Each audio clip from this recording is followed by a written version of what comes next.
for Alfred and a bunch of other people, maybe. Yes. So we're gonna go through the proper PyTorch route, create split the data set that we have last time. We didn't split anything. We're gonna go through looking at overfitting and all that and see what it's look like. What else? Batching. So we don't just train on the whole data set all at once. We split them up, batch by batch.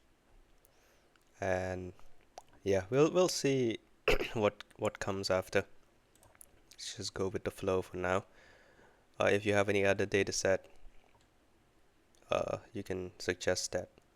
What do you think? I'm just gonna go with this because doesn't have any it doesn't have any competition. If we have some competition, it would be nice. You know, we can submit it and see what's happened. Late submission.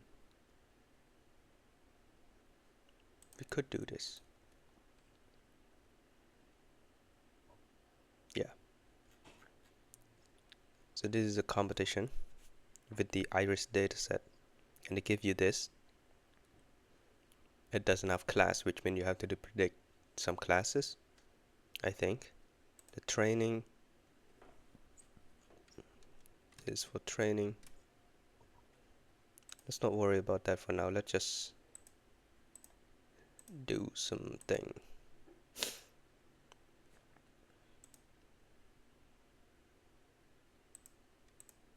Okay, so I'm just gonna use Kaggle.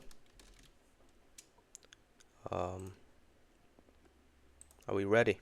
Any question, any comment, concern, any suggestion from last week or anything? Let me finish my food real quick.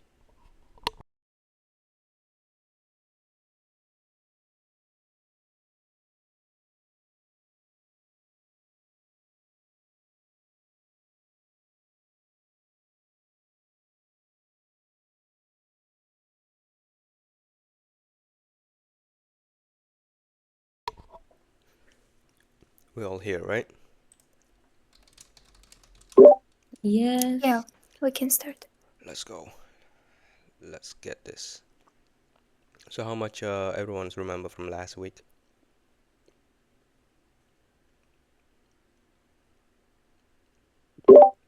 Little bit, little bit. A little bit.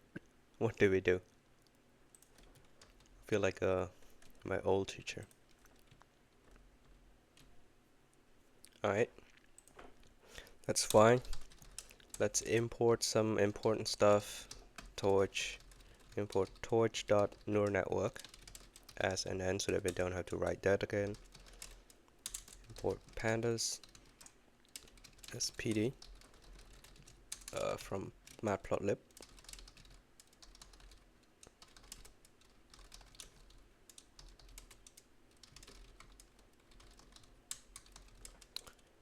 What else do we have to import? And that's it for now.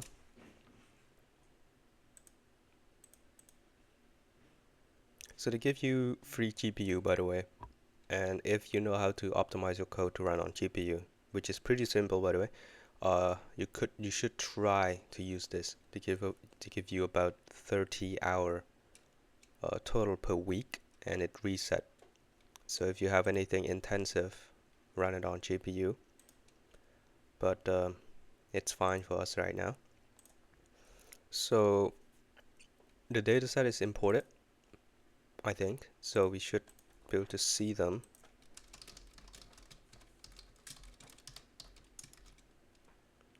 Oh, never mind. Let's do this. Kaggle input. Yes, iris.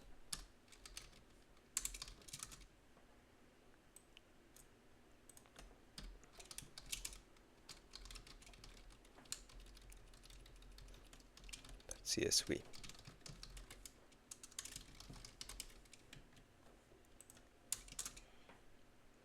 Okay.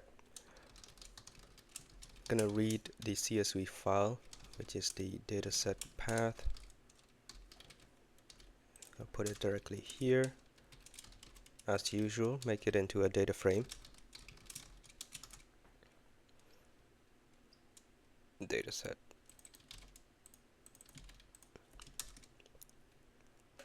So there it is. Last time we did a lot of things to make sure that we can use this. First of all, the category, the target need to be a proper number, like a class index. I forgot. I think I mentioned it the wrong term. It's called a index. I forgot it already again. Let's not worry about it. We want to convert it into a number that corresponds to a class. 0 for class 1, 1 to class 2, and so on. That is one thing. We did not split the data set to train and test or validate. So we have two important things that we're going to do.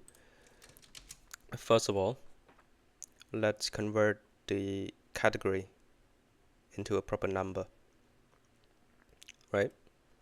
So at this stage, it should be data cleanup or something.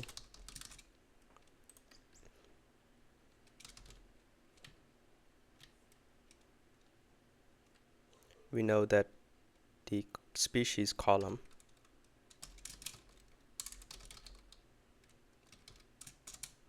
is a bunch of string. I think you could convert into as type of category. Now it has this special list to keep track of which how many categories there are. So we get .cat.codes, and now we got a list of um, indices. So we're gonna put it back. Feel free to pause or ask or anything if you have any question. So we basically overwrite this columns over here to become a category number rather than a string. As you can see, it should be fine now. So that's the first thing we did. Not the first thing, we sort of go around and figure it out that we need to do it. Now, let's split the dataset into a training and validation. The reason being, we train the neural network on the training set and we test it on the validation or the test set. And we want to do that because we want to make sure that the model doesn't memorize the data. What it means is that when it goes through the data, if we go too far, it only understands the data set. It doesn't understand the new input, for example, the one that we're gonna do in the competition, for example, because we never see the model never seen that before, but it's already memorized the training, and it could not do anything else. You know, just like we doing homework and so on. We only memorized the homework and we couldn't do the test. So we want to make sure that we keep testing on a different sets of data so that we see whether they perform well on the one that it never seen before. So that's the idea of why we're splitting. Now the other reason we're splitting is because the data is all in here, and they don't give us two different sets, so we have to split it ourselves. The best way to split is to use the library. I forgot what it's called, from sklearn.model selection. We import train test split, I think. Let's check it out. sklearn train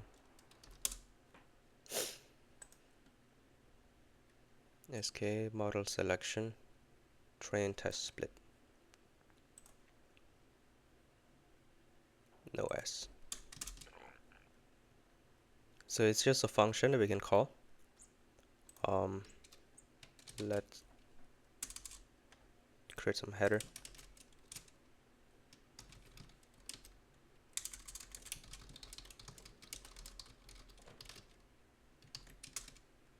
Did I spell that right? Yeah, so we're gonna call it train test split. And what does it take? We don't know. Let's check the documentation. It take an array, taking some number, and it split it for us. So this is some example. It has the input and the target, which is in this form. and then you call the train test split directly. So we already used this function before. It just we didn't have any target that time. We used it on a clustering problem, so we don't have a label. But this time we do. So before we do anything, let's make sure that we get all of this into a proper array instead of working directly with a data frame. So df, I'm gonna get all of the columns for the input, which is the sample length and width.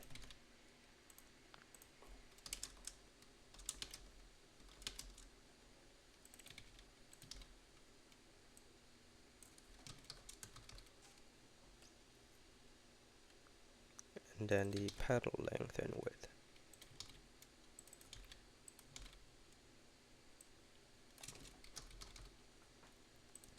So this should give me all of the columns for the input.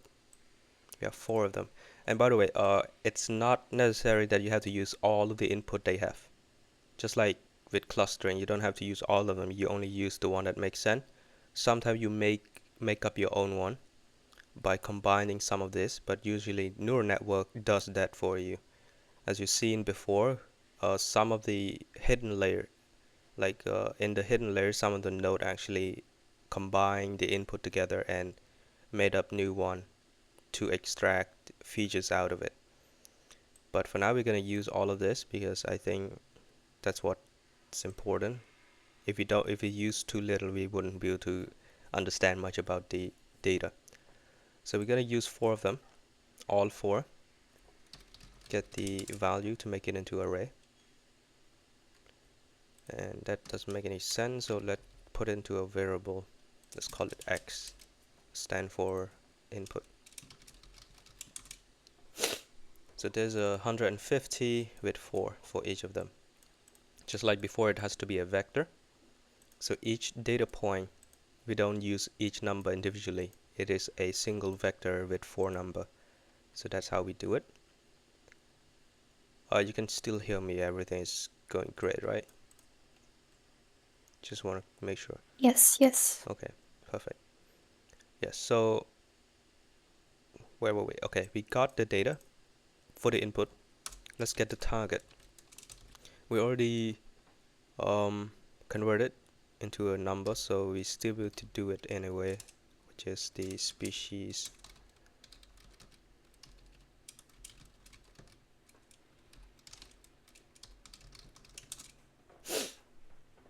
So the target's the same thing, it's 150 by 1. I think this would not matter that much with the second dimension here. But yeah. Now we got everything into a single variable rather than a data frame that we don't have to go through this over and over again. We can just use this directly. Now, this is where we split them. I think, let's check the document again. You put both input and target directly in there. And then you give it the test size or the train size, but the test size is fine. 0.2 stand for 20%, so test will be 20, training is 80%. I don't really know that much of the number, but this is like the usual number that we use, 80 and 20%. And our data set, by the way, is compared to a lot of other data sets, this is very small. But for the task at hand, should be enough. So we split 80 by 20, and that should give us the split tuple. So when it's split, it should be the train x. Hold on, let's check it out. I don't want to make a mistake around here. X train, so input train, input test, target train, target test. So there's 4 variables.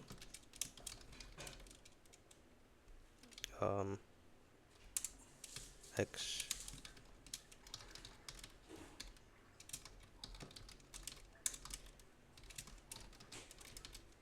just like that.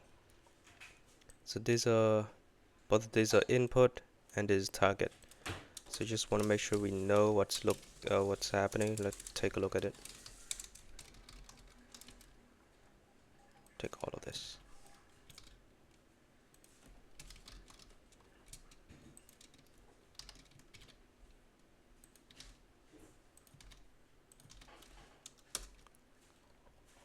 So as you can see, the X train is 120 by 4, 30 by 4 for the test. 20 for train, 120 for the test train target, and 30 for the test target. So the term test and validation use interchangeably. Sometimes people prefer test to be the final splitting. So what that means is that you split it now. We have the train. Let's call it train. We have the validation. And we do have another one that we don't use at all. We only use it at the final stage. I think it usually for benchmarking. That's for tests. So sometimes get confused with the test and validation. The validation is so train. You train it with the model. See the target in the train set. The validation you use to check the overall error after the training. But the target, the model never seen the target from this one at all. So we only use it to check the model. And the test we don't use that at all. We use it at the end. So this is because we try to prevent the same thing, the same idea that we don't want the model to memorize, because eventually, hold on, the model change its parameter based on the training set, and we change the hyperparameter to improve the validation set. So it's in a way it is a indirect overfitting. The model somehow got to know about the validation even though it never seen the target before. It's because you changed the hyperparameter, the training rate and so on, the sizes, the layers and all that to make the validation work, to get a better value from the validation set. But in a way that make the model memorize the validation. So you have another set to test it later for benchmarking or something like that. But in our scenario, we don't need all of those. This is just something that people do. Okay, my throat is hurting. Let's get going. So we clean up the data. Not much. It's not really cleaning. We just convert the species. Usually we scale all of this value into a proper scale. It's just range, proper range. But let's not do that. Let's not worry about that. We split the data set. Now we have all of this variable, and I want you to take a minute, take this in, make sure you understand each of this variable. My computer is burning. What's happening? It's heating up. Okay, it's still recording. All builds here. Alright, that's it. We prepared our data.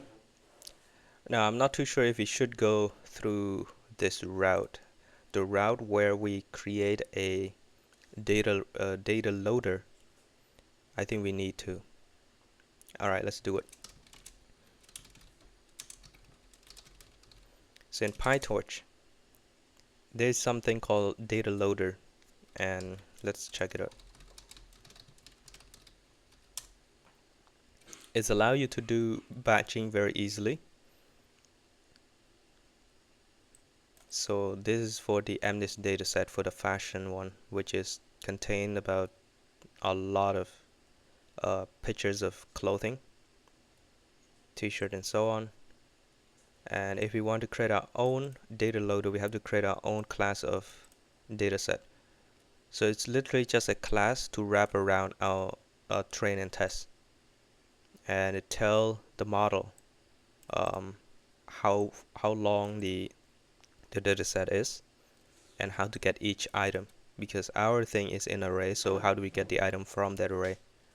And it will handle shuffling and everything for you. So I think we should try to do this even though we don't have to. First of all, Let's go through one by one. Let's not go there for now.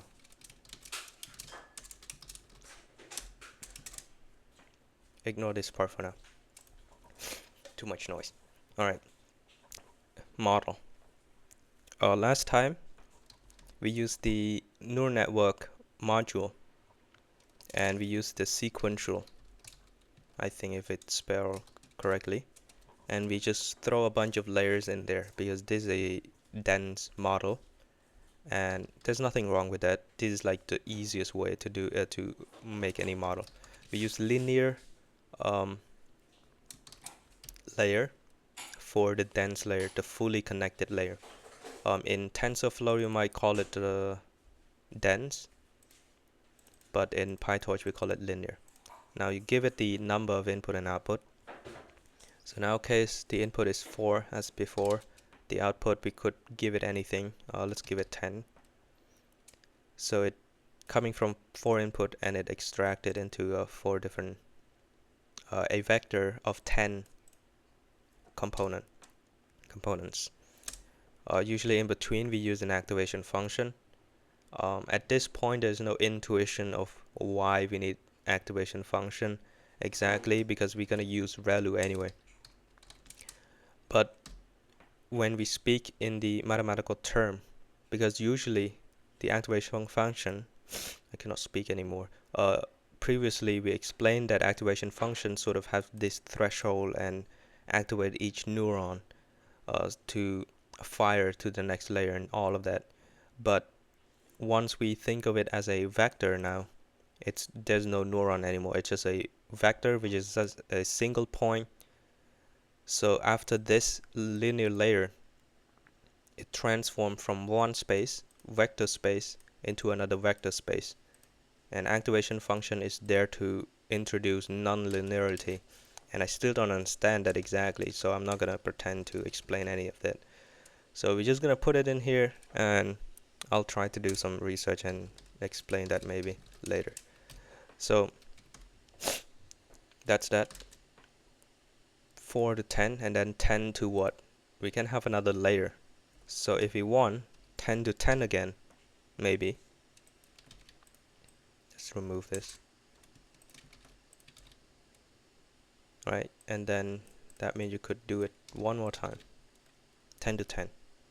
And then finally, we want to settle down at our input size. And the way we understand our input is how many class we have. So in our problem right now is a classification problem. We try to predict what class this flowers is in.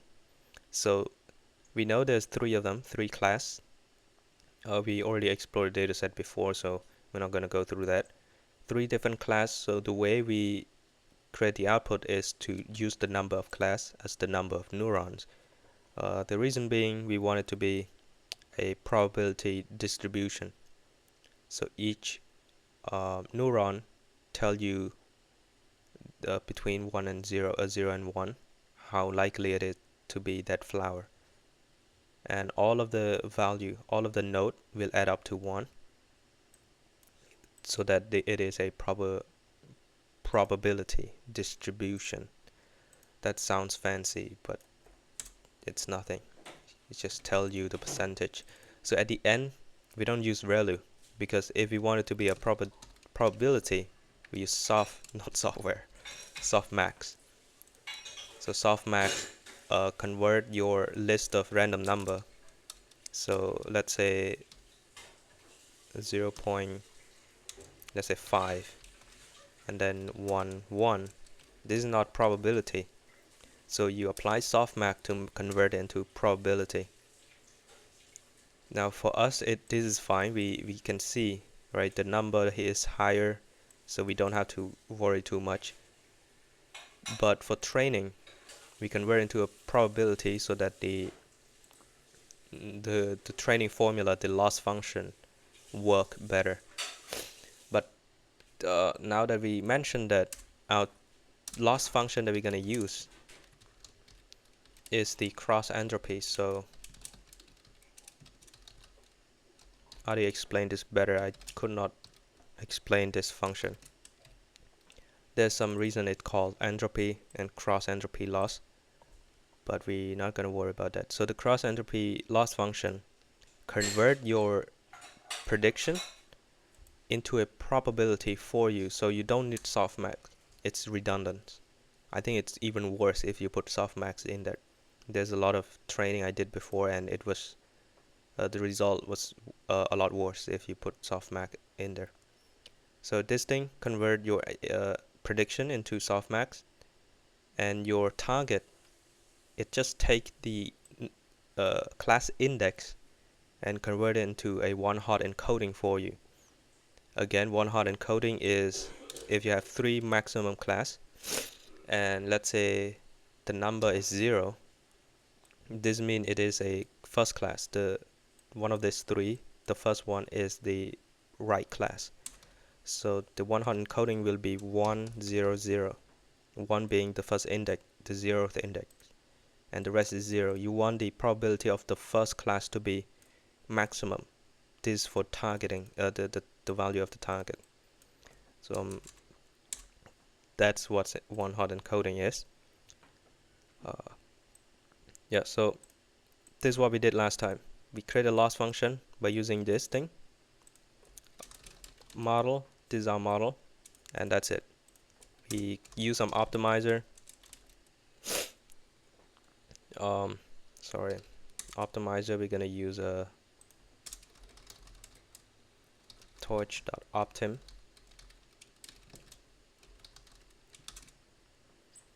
The optimizer module. There's a lot of optimizer, by the way, so we don't have to use the one we did last time, which is SGD. Stochastic gradient descent, which Andrew explained it last Thursday, and what it is. This is the simplest one, but usually we use something called Atom. This is like the best one right now. Atom W is even better, I think. But even though it's good, it may be a bit slow. It's not the slowest, but it's still slower, you know. So if you just want speed, which doesn't make any sense at all, just use this. But you can use any of them. And to know what are the optimizer, just search it up, optimizer.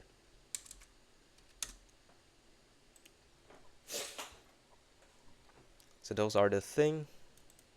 SGD, Atom, that's a few other. Where are the lists? Okay, this is the list. You can see there's a lot of them. For the most application, you don't really have to switch the optimizer, but some problem require specific optimizer because the error landscape doesn't follow what it usually look like for the other optimizer. And I don't really know about all of this, so I just use whatever work best. But that doesn't mean you should not explore the other optimizer. So that's that optimizer. Use Atom, and we have to tell it what are the parameter we want to optimize. So you call this function so that the optimizer can load them when it need to step through. So it will take the gradient from all of this and update each parameter based on whatever it has before. So we could even use the one, what is it, momentum, I think, if it's spelled right. I don't think it's in here.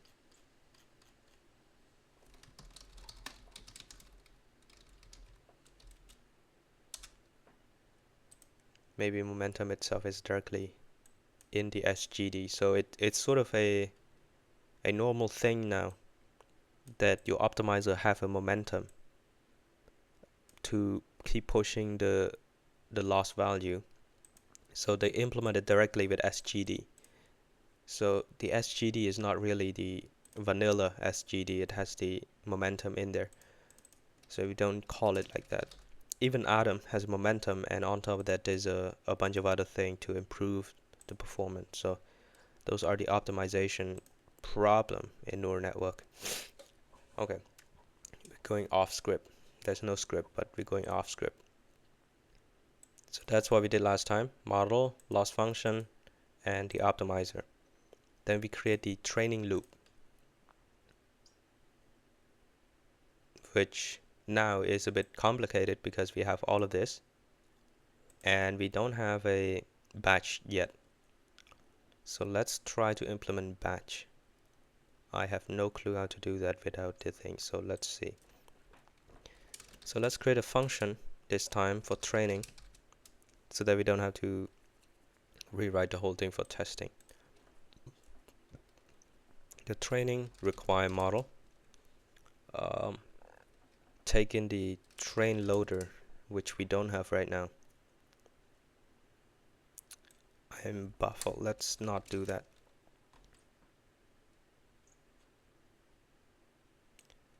The training.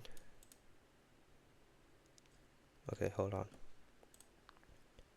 How do we split this into batch? That's our question. 120 by 4.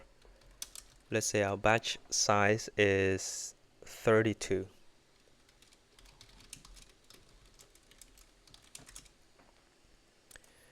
So we create a variable for that. And we want to split all of this into a batch of 32. So just a bit of math. 120 divided by 32, we should be able to get how many batch we have. So 3.75, which doesn't make any sense. I don't know the number to make it perfect, so let's just keep using it for now. So we would have about 3 batches. That is so small. What if we use a batch size of 16? 7.5. What about 8? 8 might be better. Okay, we have 15 batch with 8. Usually we want this to be a power of 2 so that it fit with memory and all of those shenanigans. I don't pretend to know, but that's what it usually is about. So the batch size, we're going to use 8, which is so small. It's not usually like this.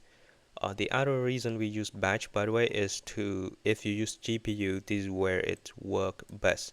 You put all of this batch all at once because there's no dependence calculation. All of those batch can be calculated independently, so that's where the job of the GPU works best. So you put as big as possible, but not too big of a batch size so that it all work on your GPU at the same time for a single batch. So we have the batch size. Now we have to figure out how to split this, which is an interesting problem to do. 120, we want to split them up. You can try to search it up, PyTorch.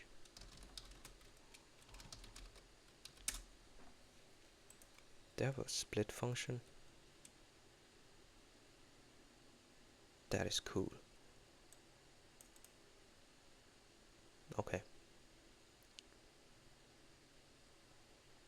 Into chunks. Chunks. Okay, that's great. We can use that.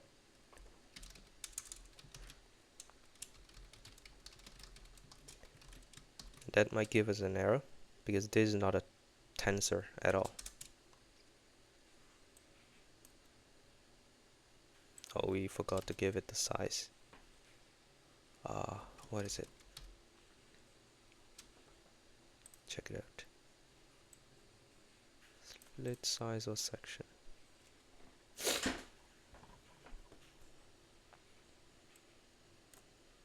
Okay.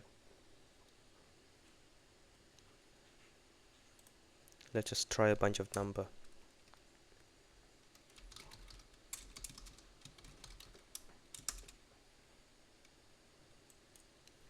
We have to convert all of our thing into a tensor.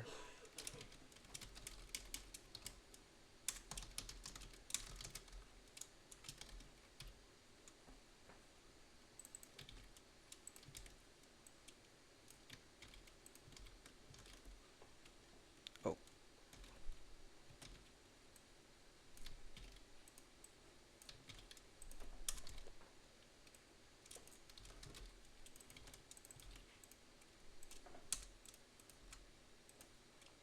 Do the same thing for the other one.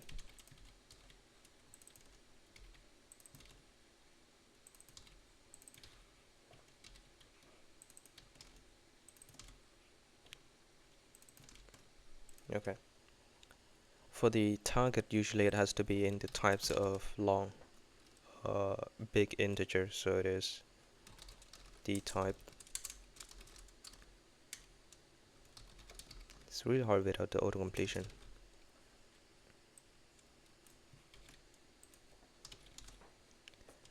Long is just an integer, and usually that's what the index is in the forms of. It doesn't have a 0.1 class. It has to be 0, 1, 2, 3, and so on. So we're just gonna do that. Doesn't have that. So what is it? PyTorch D type.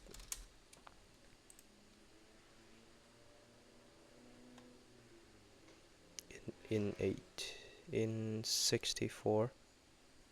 Okay, we don't use capital. I use the proper term in 64.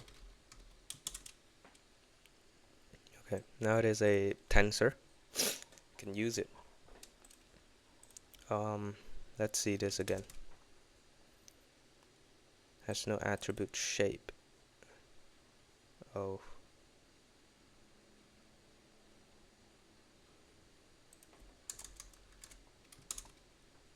Okay. That is a lot. Let's convert into a list.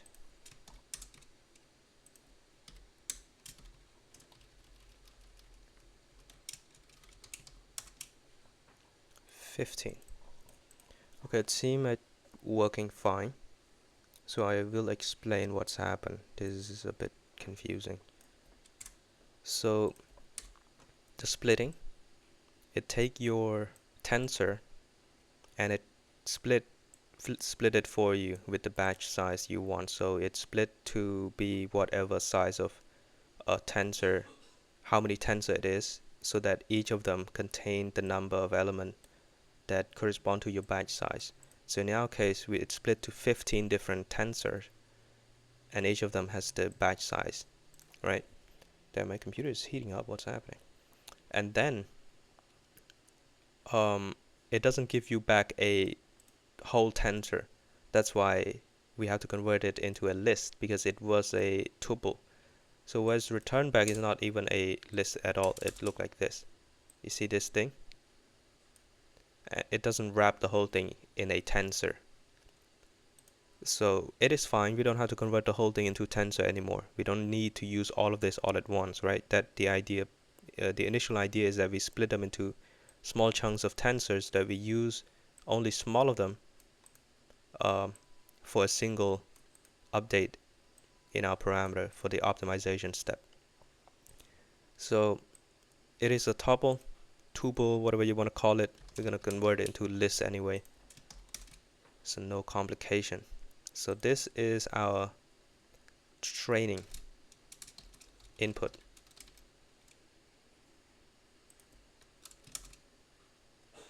That's one. So we have to do the same thing for all of them. So let's do that.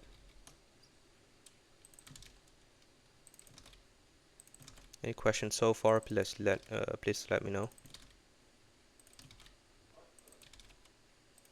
This is where we don't usually do this, right?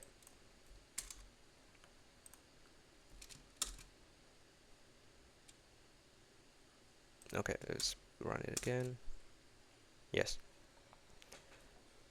So you need to be able to explain this to yourself of why we need to do this. First of all, we split it 80 and 20% for the test and training.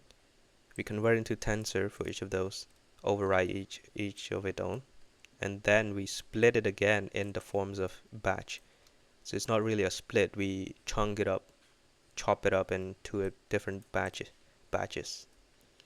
So just to make sure we see what's happening, X train, we cannot use shape anymore. This is the bugger, because it's not a tensor, so we have to use length. So there's 15 of them, 15 batches, and for each of them, let's take the first one, for example, 0, and then we can use shape. So 15, and each one of them has this size, 8 by 4. That's our thing. I think. I'm not sure if that's the right shape. So there's 8 and 4. Okay, let's not worry about it. So that's that. We got everything. It should be able to work now. We don't need a data loader. We will get into that if we have time.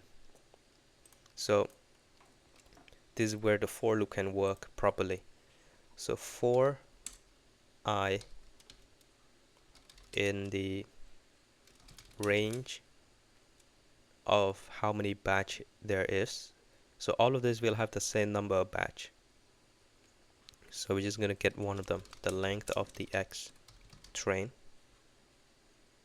No, not all of them, sorry. The train and the train target and train input will have the same number of batch, and the test target and test input will have the same number of batch, and it is a bit smaller because initially it's only 20% and this is 80%, so it work a little bit differently.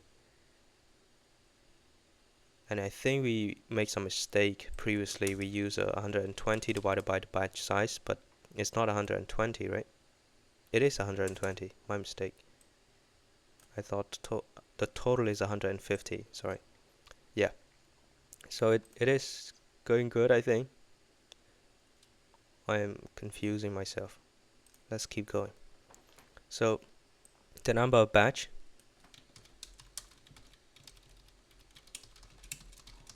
total batches, and for each of them, gonna do something. Just like before, I don't think there's a change in this. What we're gonna do is the X train, right? We access the batch of whatever position this is, and this give us the input for the training. So X is a batch.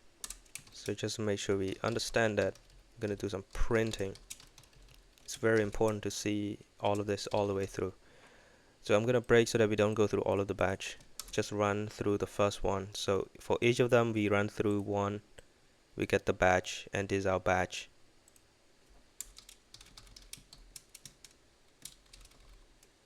Right, and the batch is in this form. Put some common. It is in the size of shape is the batch size by 4. So that's that. We don't have to print anymore. We already see that it seemed like we got the right one. So now we can do some prediction on all of this at the same time. So just like before, we feed all of the batch all at once. Not all of the batch, all of the input in the batch into our model. We call forward batch input, and it will go through each one of this. And if it is on GPU, it will go through each one at the same time, calculate each one of those for you, and then give you a new vector, the output. So the output is in the form of 3 vector. We don't really care. All we care is we call it prediction. That's our prediction. And actually we do care. Let's write that down.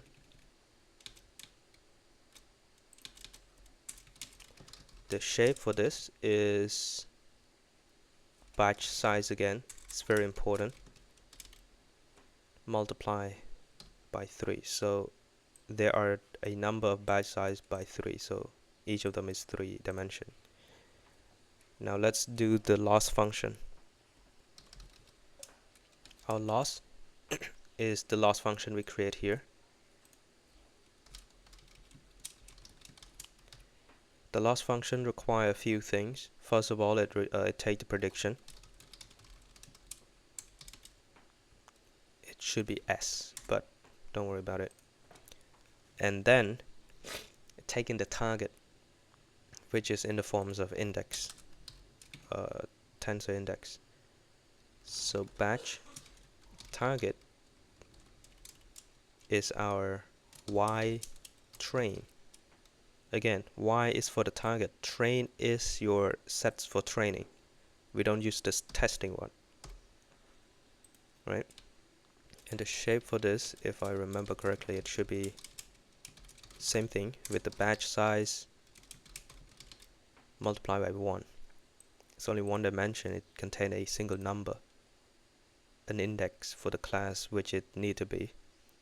So we're gonna put the batch target directly here. That gives you the last value, and then we can do a few things to update our parameters. First of all, we have to do backward. Again, backward is for back propagation. It's follow chain rule by it taking the derivative following chain rule throughout the whole function. So it going from this function all the way throughout your layer, and every time it encounter a parameter that require gradient, it will take the partial derivative with respect to that for you. So that's that. We don't have to do the math. It's just gonna do the math for you. And then before we can call the optimizer.step, which what we usually do, we have to clear out the gradient before every time we call a backward. So before we call the backward, we have to clear out the gradient first. Usually we call it here. There's some difference, but I don't know really much about them. So optimizer dot zero grad, I think. So zero grad, the optimizer know how many parameters there are. So it's gonna go through all of your parameter. Doesn't matter from this model, if there's even more model before this that you use in like before this you use it together, it will know, and it will go through each of them and zero out the gradient, the partial derivative, so that when you do the backward, it calculates the new gradient for you. Now when you call step, it take all of those and update for each of those for you directly for each of the parameter. So that's that. Hope I did not confuse you or anything. Optimizer is not defined because we did not run that. Sequential, that's funny. How do I spell that? The same thing. PyTorch sequential. Yeah.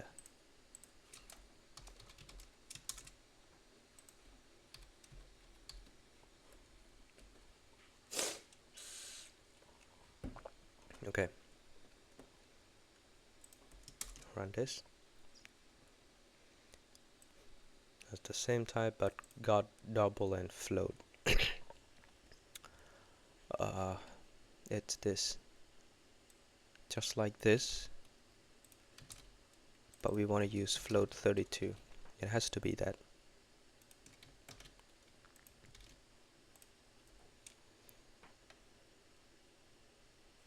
For the input, it needs to be a float 32, which is just a float. Float 64 is a double. Let's rerun the whole thing.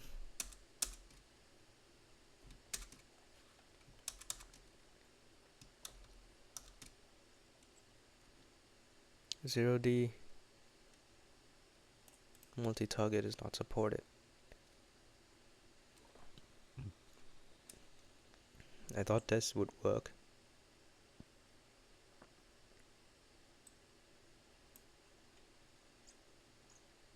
I think because our tensor, the input tensor is, the target tensor has this additional thing. So I guess we have to reshape them. We only want 120 without the additional dimension in here. So let's do that. I think it's called, let's do some testing real quick. We have a vector 120, not a vector, a tensor of 120 by 1, right? So how do we take away this extra dimension? If I'm not mistaken, there is a function we can use, squeeze. So squeeze, we can give it a dimension. So usually you give it second dimension or something. But in this case, there's only two, so it's going to squeeze them into a single dimension. So, one mistake that we think of this is that this extra dimension contains a different number from this one, but it usually the same thing. You have 120 of something, and each of that is one of them. So it's 120 of one thing. So when you squeeze, it is become 120 of that thing directly without additional one dimension. So that's what we can use. We can squeeze them. Now you can see, should be fine, I guess. Create a model again for no reason, and here's our training. It's already done. It's pretty fast. So usually we call out losses, train losses, an array. After all of this, we push them in.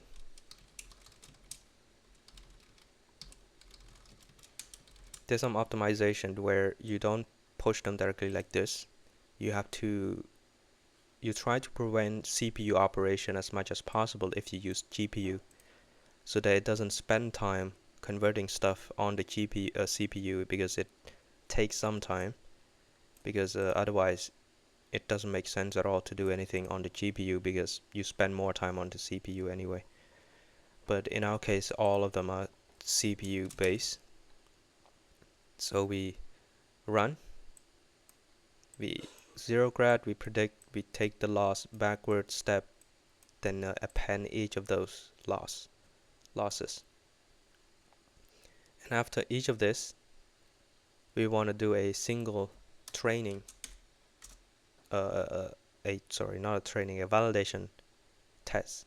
So all of this gives us the loss, and just to plot it out real quick.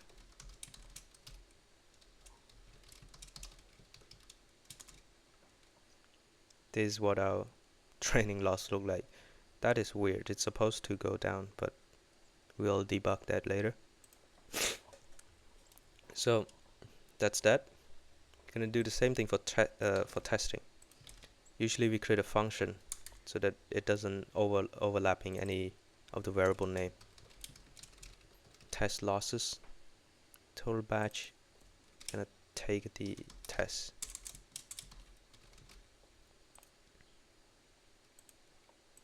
It's gonna override this one. Batch input, x tests, y tests. That's that. Same thing, same thing. Same thing, I hope. Oh, that's funny, because this is for all of the batches, but usually we average them out at the end. So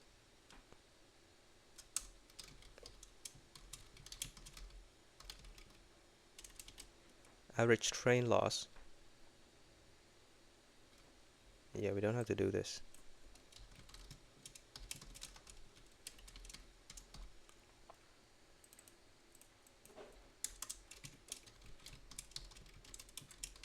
We add the loss in there.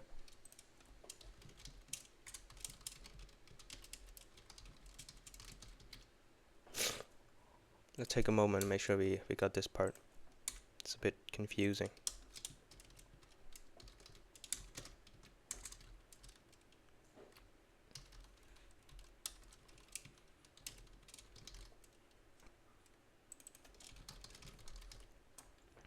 Okay, so we create a variable for train loss start from 0. We go through our whole thing, and this basically goes through all of the batches. So each of this for loop is a single batch, and a loss is for a single batch. The loss value is for a single batch. I think we should have to do this. So we add it to the total loss, and at the end we average them out for all of the batches. We have to do this. So previously we appended into an array, which we're not supposed to do it yet. So after this, we got an average loss, an average training loss for a single training loop. We go through all of the batches, and this is the whole loss for that. That's why it's not supposed to look like this, because you see this input before you train, and then you go to the next batch which you've never seen. That's why it's go back up and down and up and down and up. So this is not the right loss.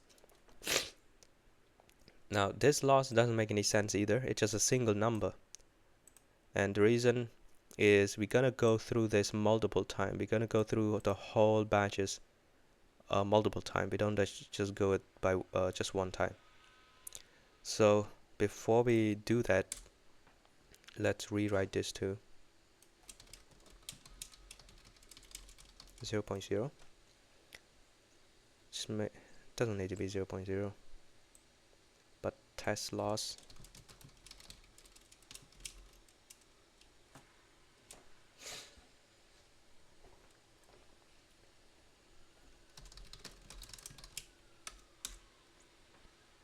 and then we average them out. Again, I keep confusing you with the test and validation, but this is our validation, by the way.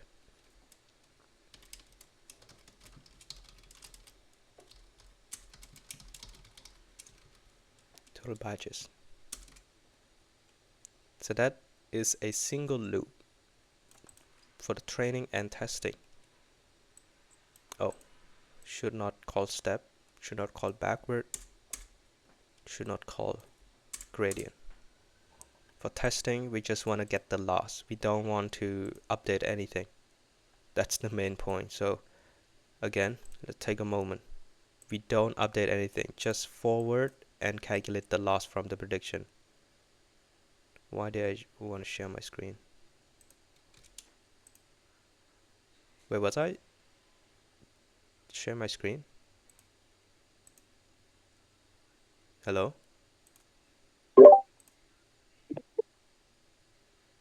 Did my screen stop sharing? It did. Uh, just But now, but right? I can see it now. Yeah. Oh, my Okay. heart is pounding. What's happening? Okay. Yeah, let me know next time. That was crazy. Um, where were we? Yeah, testing. No need to update anything. This is where we update stuff. We zero grad everything.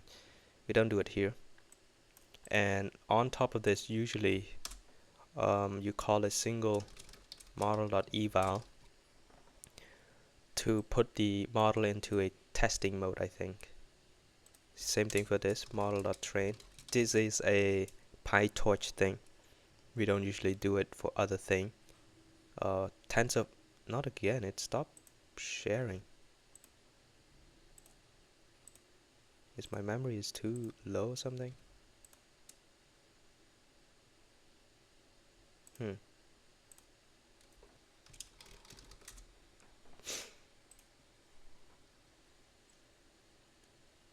It is totally fine. What's happening? Alright.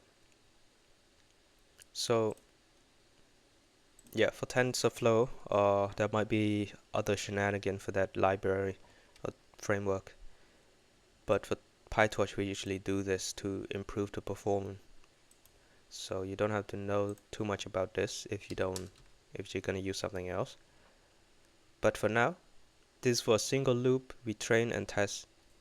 So we're gonna do this multiple times. So for epoch in the range of epochs. It's epochs or epochs. I don't know which one is the plural. Let's do this about 10 times, right? And all of this will be in that loop. Let me know you cannot read, the text is too small or something. So that's is our whole thing. I'm gonna train and test on the same dataset over and over again to improve the performance. So in this is where we actually take all of the average losses. So average train losses is an array. Test losses is an array too. And after we calculate this, we append it.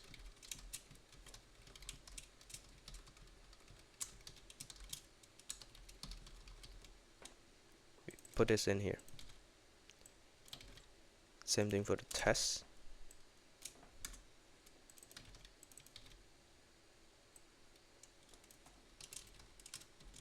Just like that. Now we should be able to keep track the loss over epochs. Epochs, I don't know which one. Run. It's so fast, it's already done.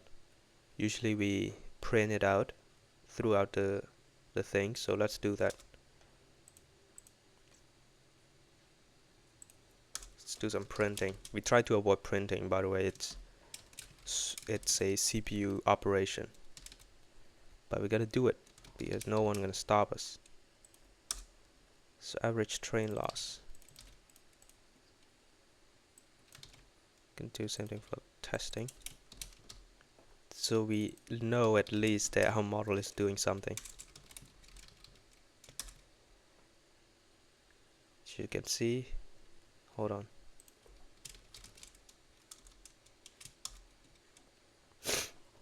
Yes, the train is going down, and our test is also going down, which is pretty great. Now let's plot that out.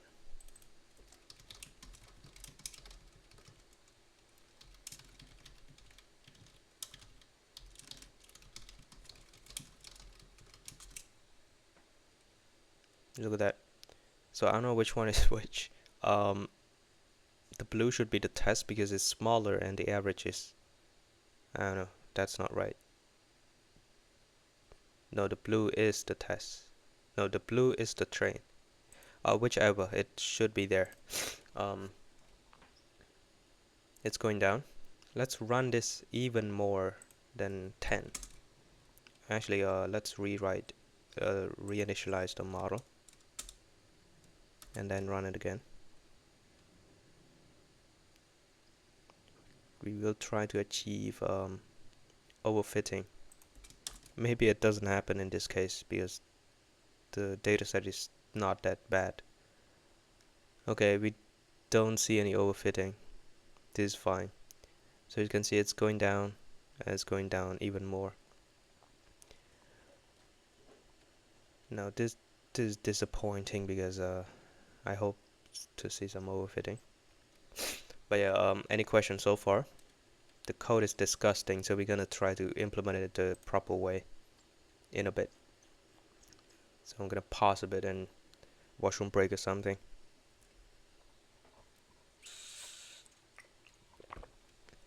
Anything?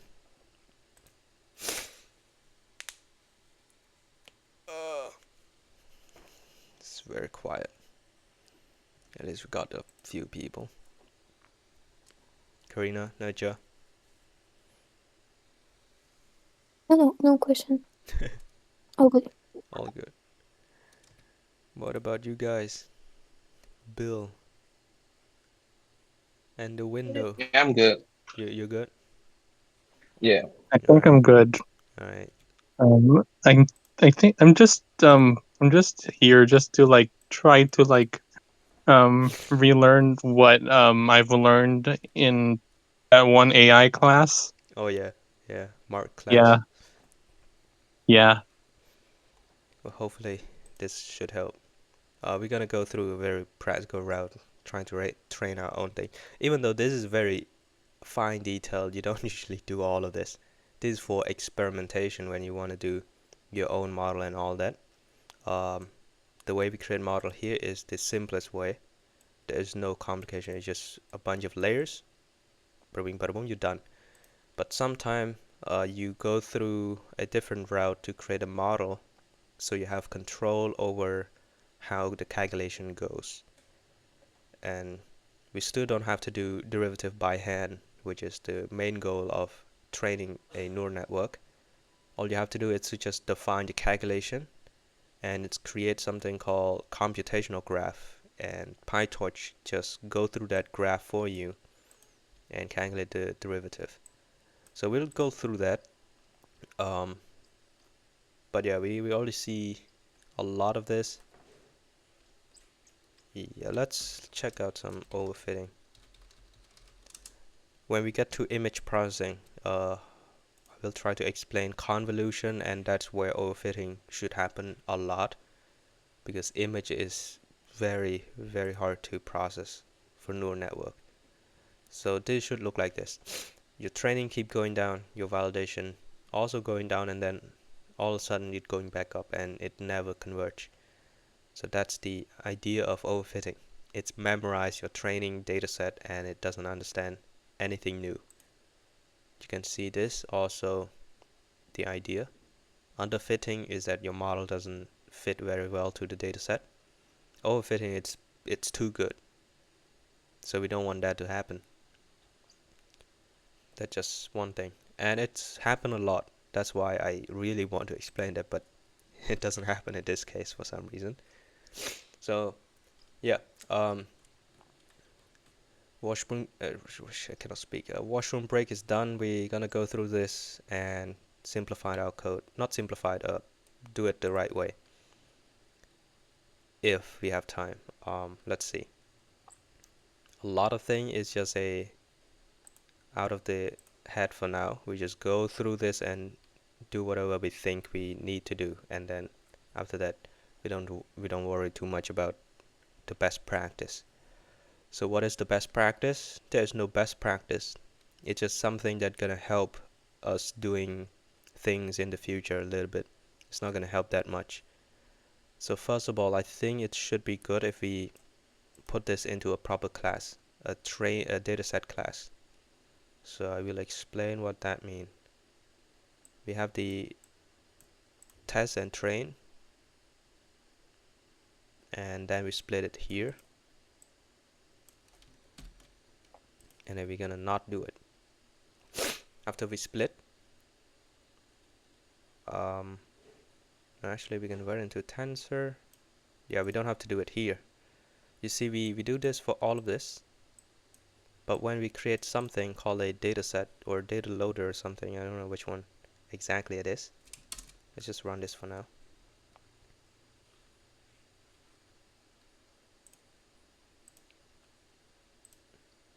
This is where we're gonna create the data loader.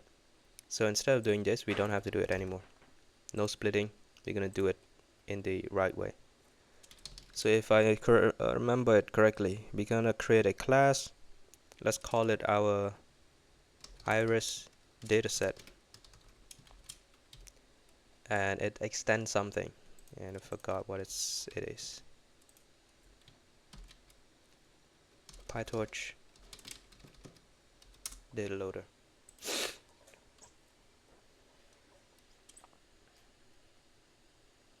Extend the dataset. Where is the dataset? This thing. Where am I?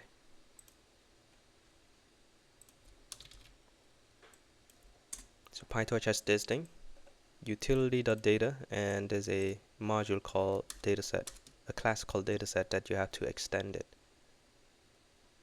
So you create your own dataset class, you extend that dataset class, and then you have to define a few things. First of all, the constructor, and in the constructor you have to call the parent constructor. So this is just a usual thing. Secondly, you have to define the length, I think. Let's check it out. Length, so that when we use it, we know how long there are, how many data point there is. Self, and we will implement that later.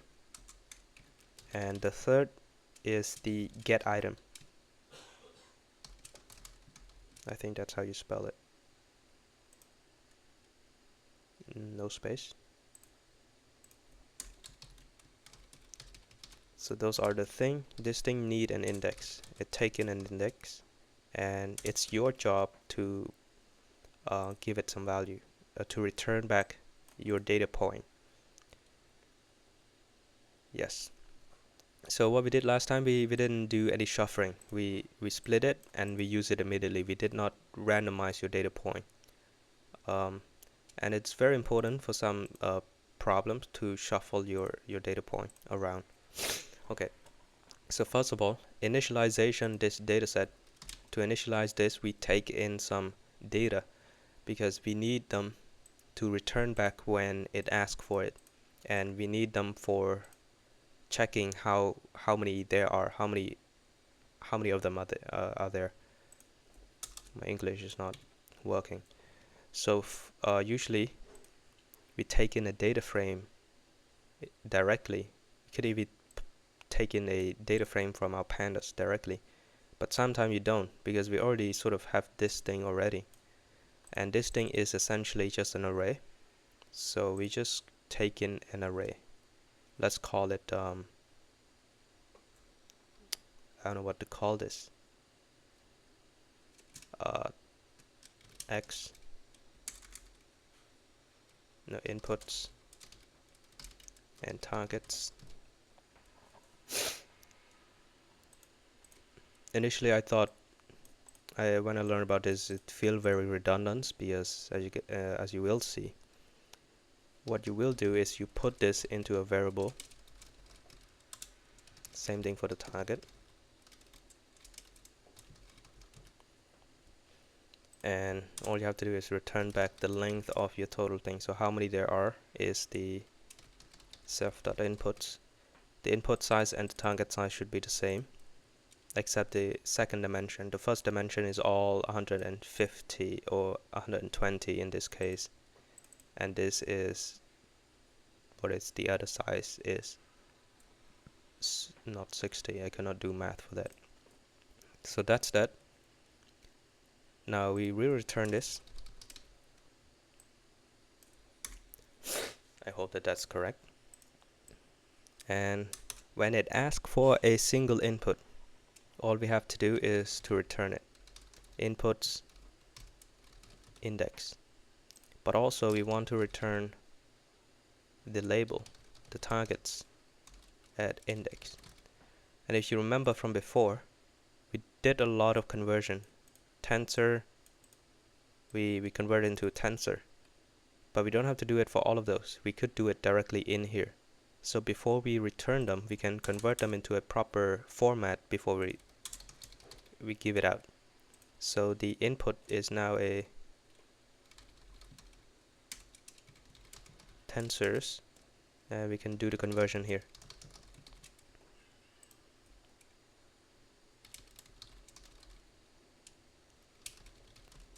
Float 32, I think. Yeah.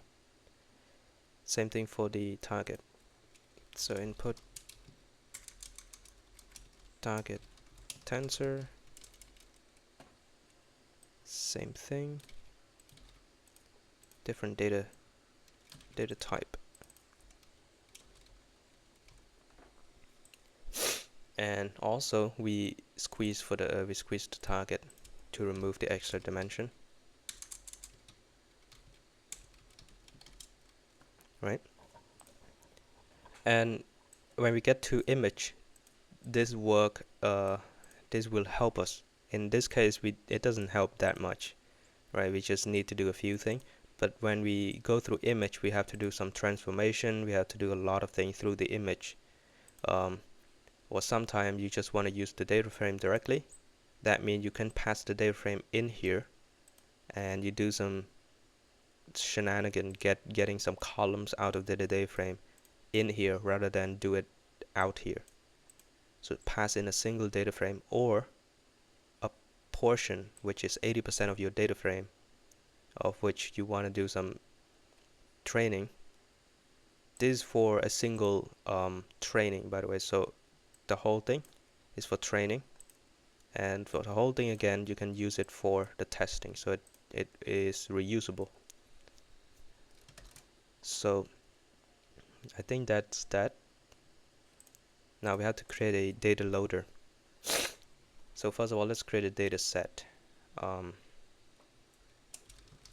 Train data set is equal to your data set, which is iris data set, and the constructor for your data set is the input and target. So x train and y train. All right, take a moment. This is it take a long time to understand this part.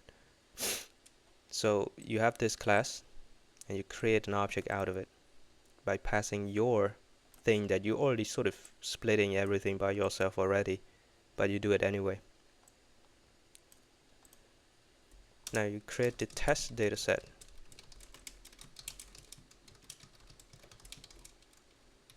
X test, Y test. Let's check it out. Okay, it seemed to work.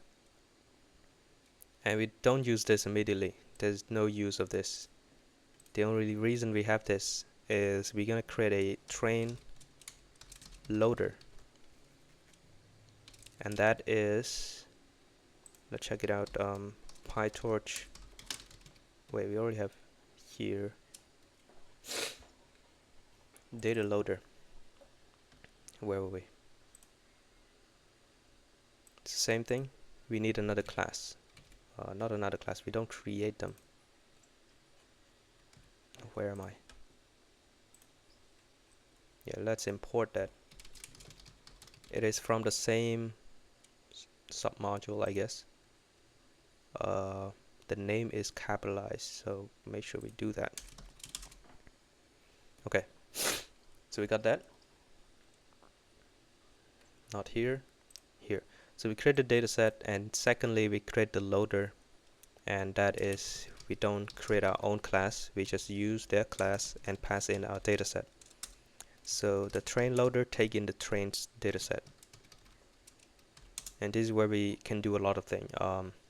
We give it whether we want to shuffle or not, so let's check it out how to use that properly. Not that, not that.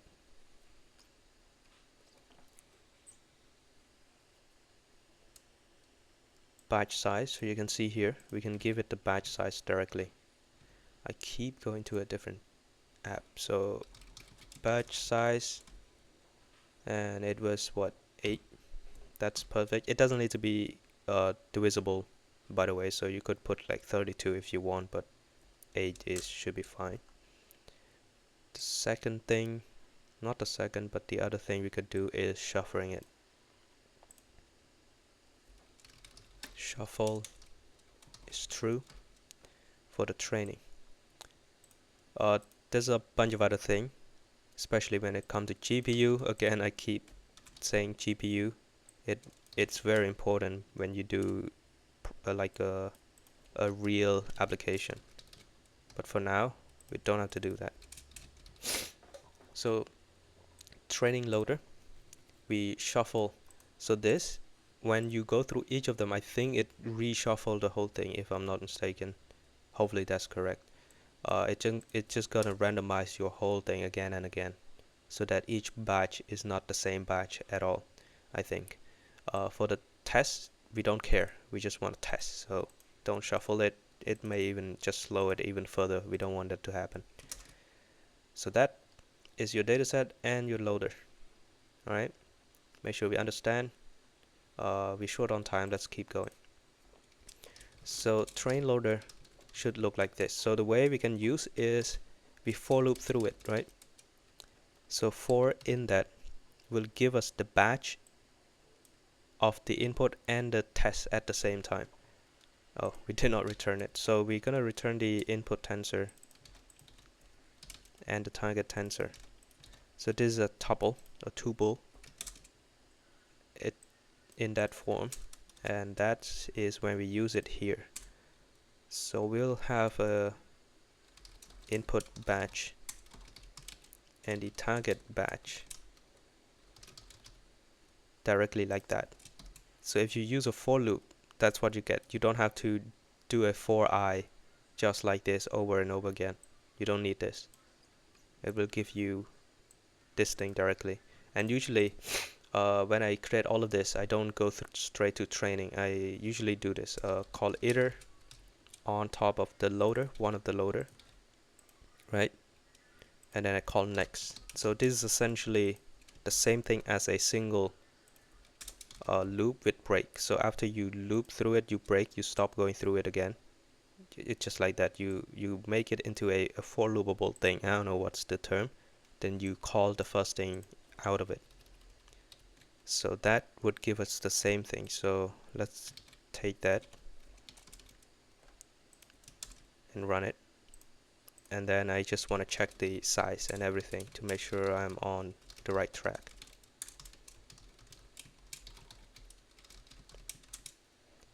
So my input, a single batch, is 8 by 4. My target is 8. There's 8 of them. So it seems like everything is working fine. We don't have to worry too much. So that's that. We got our loader for all of them, for the tests and the training, and everything is working fine. So that is for the training, for the way we load our data set now from now on. We're not gonna do this. So let's write that thing again. Write the whole training function, test function, and then we're gonna do it the proper way. So instead of a whole big for loop with smaller for loop in there, we're just gonna create function. First of all, the train function, and we pretend that we don't know the bottle and the dataset and everything. That means you can pass anything you want in this train function, and it's just gonna do the same thing like everything else. So we need the data loader. So again, the train can be used, not can be used. So just put in any data loader you have. So it can even work with your test loader. So it doesn't make any difference. Take in your loss function and your optimizer. Right? Now, just like what we talked about, we for each of the input batch, target batch in your data loader. And for each of those, you do some prediction. So I'm just gonna copy this.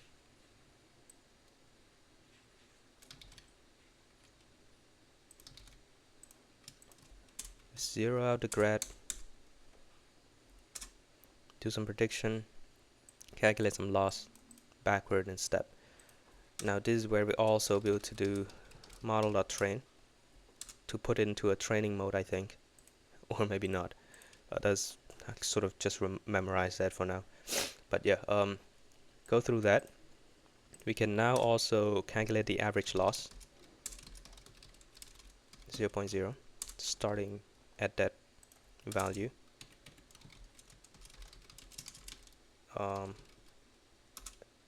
Accumulate your loss and return the average loss divided by the total batches. And we don't have it here because it's too good for us that we don't have to do that, but we're gonna do it anyway. Total batches is equal to the length of your data loader. That's the cool part. Now I can divide it by that to get the average, right? Actually, this is a total loss because it's not an average yet unless you divide it.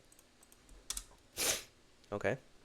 And usually you could even print while the batch is going on how, like for each of this loop, what batch are you currently on?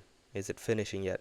Because when it get to bigger data set, it's very easy. It's better to see how the model is doing, how the training is doing, so that you know should you cancel or not and something like that. That way you don't just sit there and wondering how everything is doing. But for now we don't have to do it in this function. Sorry, sit.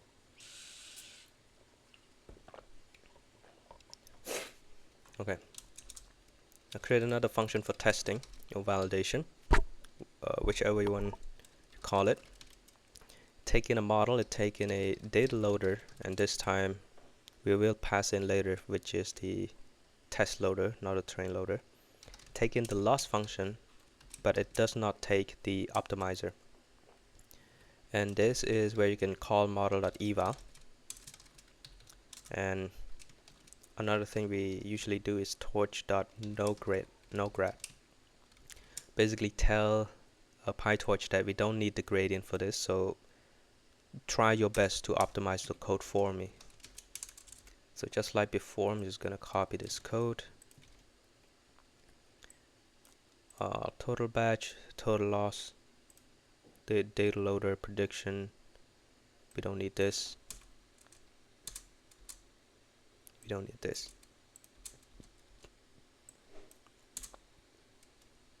And return that for me.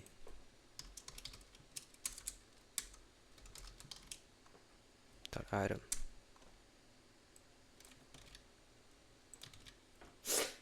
Okay. Any question about this? It's just like before, we make it into a function, and that's it. No, we don't need this anymore.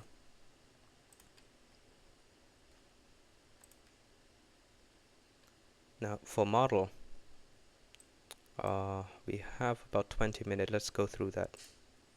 Going through a lot of things right now, but hopefully you see the point, the high level point. Okay, so we have the training function and everything. We're not going to go through the training loop yet. We're going to create a model in a different way. So just like the data set, we're going to create a model class. So a class, and let's call this our iris model or something, right? And the cool part about this is that you can create model to encapsulate small specific layer, because a neural net, something more complicated, require different types of model, different way of calculating this. So usually you see this whole dense layer and that's about it, but later on there's even more. I cannot find a word for that. Let's just check the LLM for now. Neural network transformer. So you see the transformer architecture, for example, it has a feed forward, which is our single dense layer. So what we just did, the whole dense layer is a single block in here, I think. And then they have a different architecture, different types of layers, attention layer, and then they have all of this different blocks joining together. So we can create each of those as a single class, just like what we're gonna do now. And then you can combine them into a bigger class or bigger and bigger class. So this is the reason you want to do this. If you just want to train a single dense layer or a single dense model, you don't have to do all of this complicated stuff. Just do this and that should work. But for now, I'm gonna do it anyway. This thing extend a different module. It is called module, PyTorch module. It's from nn.module. Okay, so we could use that. Don't have to import anything. And it need a few things. It need the initializer. Doesn't take any input usually. And the second thing, it need a function, a method called forward. That forward take in an input, so we usually call it x. Input is in the form of batch, by the way, so we always assume that the input is always in batch, just one batch for now. So we will work on that. So that's the two things to implement any of your own model. The initializer is usually, let's just do it. Let's create the same model we have here, but the way we do this is to use a single variable for each layer, or I could even do this the whole thing all at once. So my layer 1 is this. So this is my single layer. I could even create more layer 2, something like this again. But to break this down, let's try to break it down.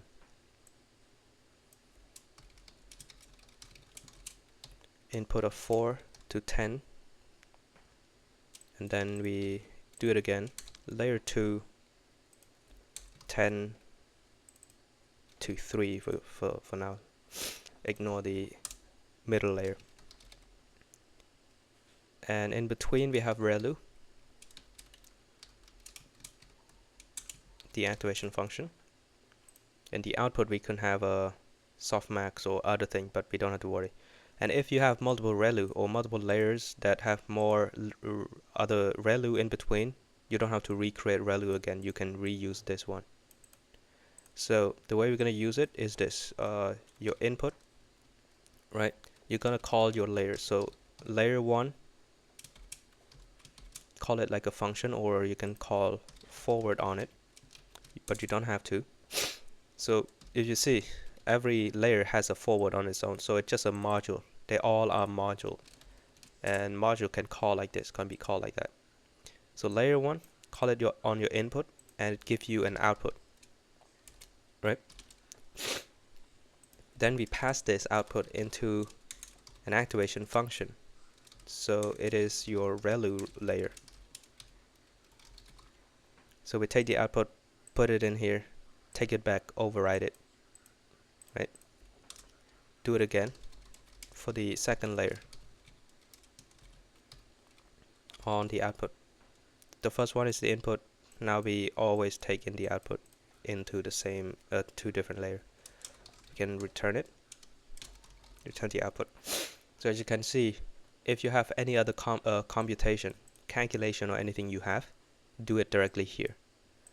And sometimes we don't even initialize ReLU out there. We call it directly here as a functional component from PyTorch. So from PyTorch there is a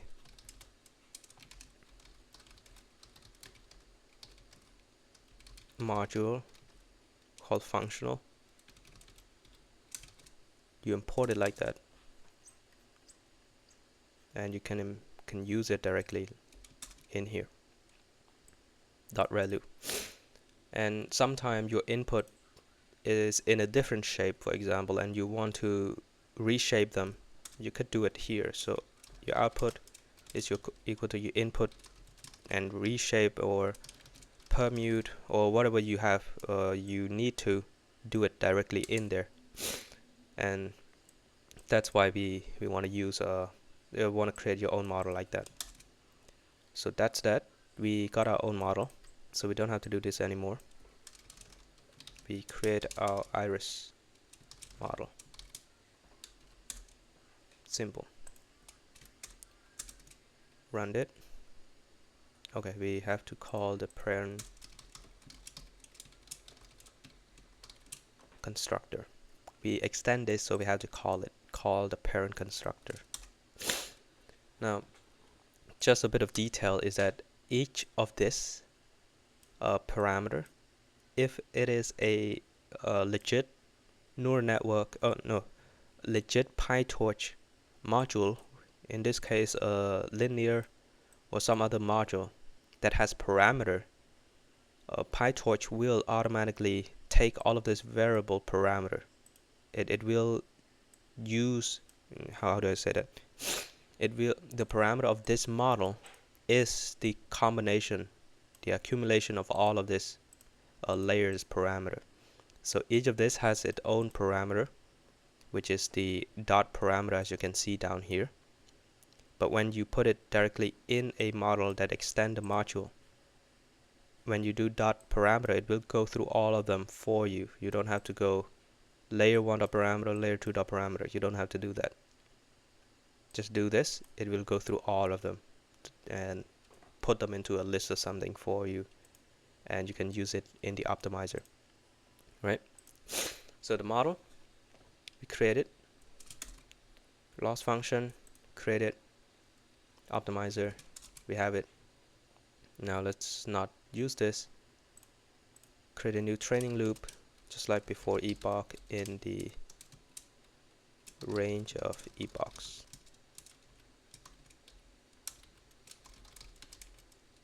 Let's do 100. And we're gonna keep track of all of the loss. Let's not call it average. Too many letters.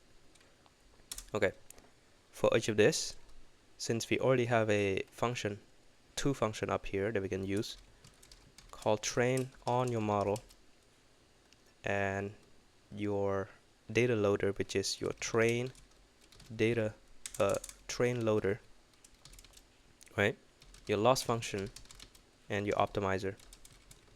That's what the train function requires. And we already have all of those up here. We prepared it. So this gives you the train loss. Is that. We will do the same thing for testing. So test loss is this.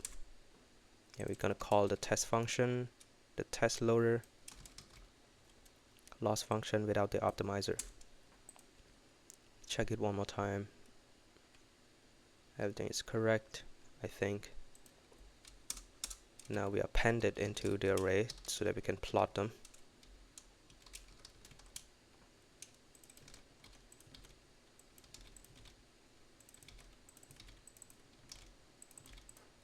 Okay. Got the value back, append into the list. And at the same time we could print it that something is happening. So for training, maybe even epoch, what epoch we are on, tap it between the train loss and then again the test loss, or validation loss, whatever you kind of want to call it. So that is everything, I think. So let's reinitialize your model, run this, and it's so fast, it just go through all of it. And it's going down, so let's plot it. What is it? Why is it 1, 2, 3? Train loss, losses, and your test losses. Oh, it's very close to each other, and it's going down. So that's it. We did the whole thing. I wonder if we change the parameter, the hyperparameter, from 4 to 2, so it's a bottleneck. We shrink down from 4 dimension to 2 and then shrink it back up, expand it back up. What does it look like? Call this 10 epoch for now.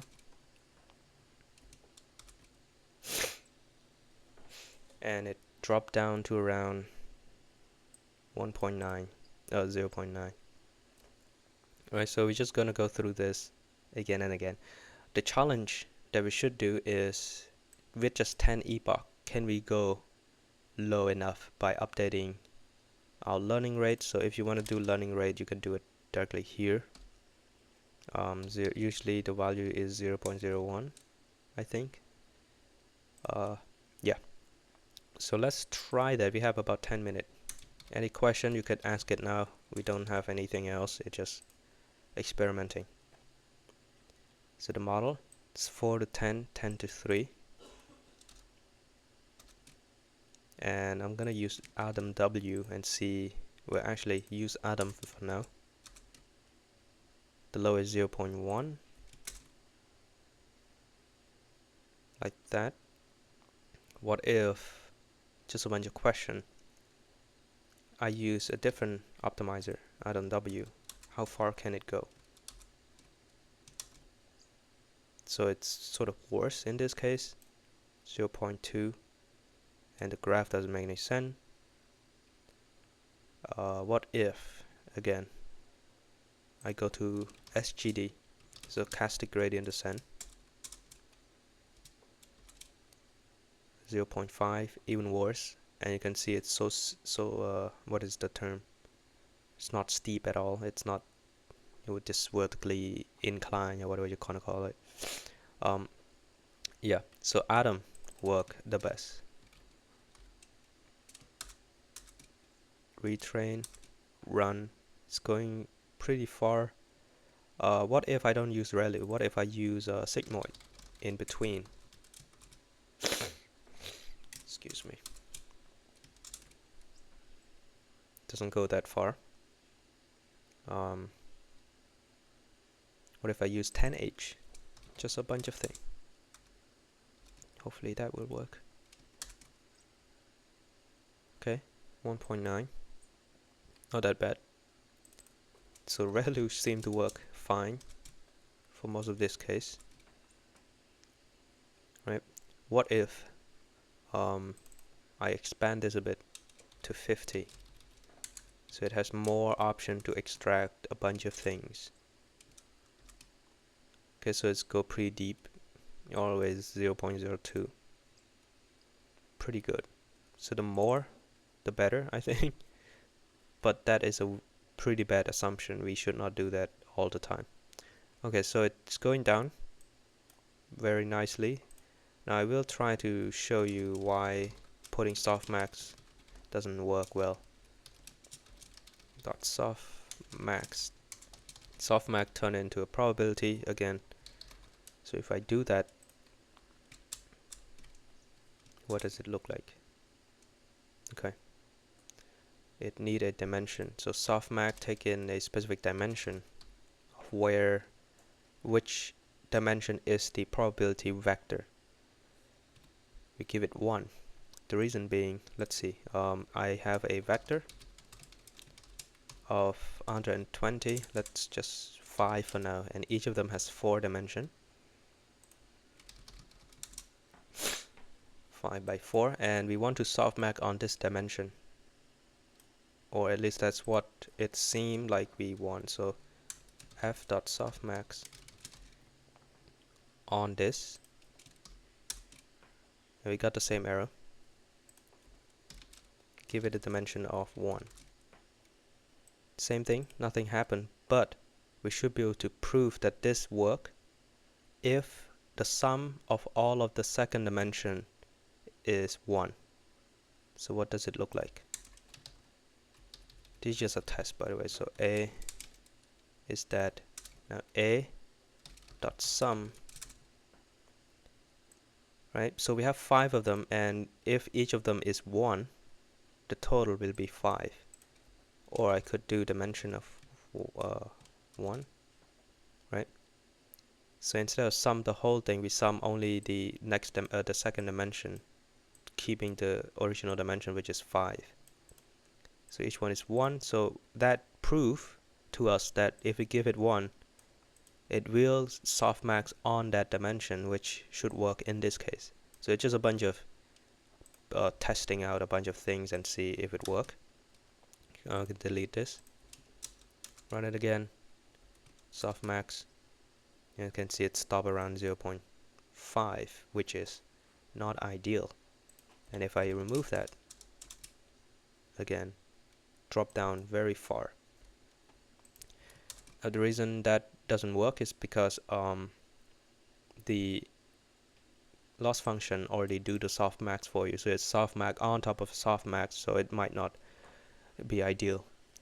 But when after you're done, you save your model, and then when you use in the inference time, that's the term, you use your model, we call it inference, you should put softmax back.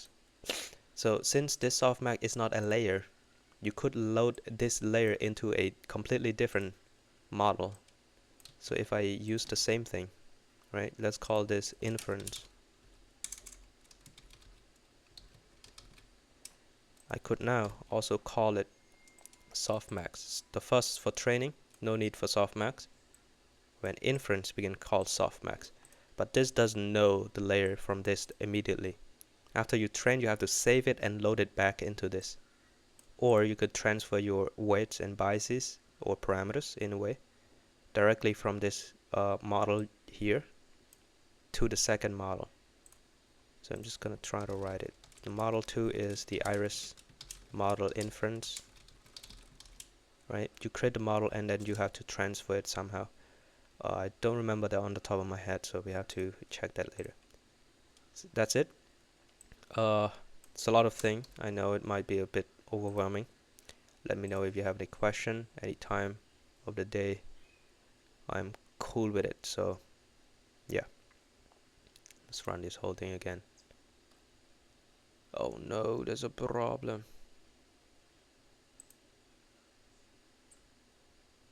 Yeah, don't worry about it. Hit work on my computer. Must be tensor. Oh yeah, it must be one of this code that we did not comment out. So yes, must be this probably, or maybe not. All right, that's it, guys. Thank you so much. Any question, anything at all?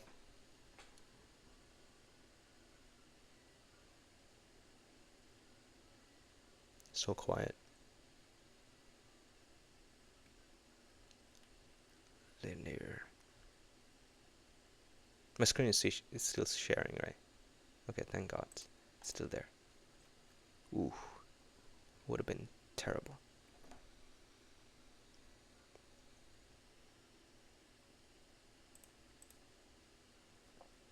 Anyone? Hello? I think we're all good. All good. All right. Thank you for joining. It's pretty wonderful, guys. Thank you so much. All right. All right. I'll think of image related stuff later so that we can do some proper cool thing. Right now it's just a bunch of number, doesn't make any sense. Okay. Thank you for coming. I'm pretty sick right now. Die pretty soon.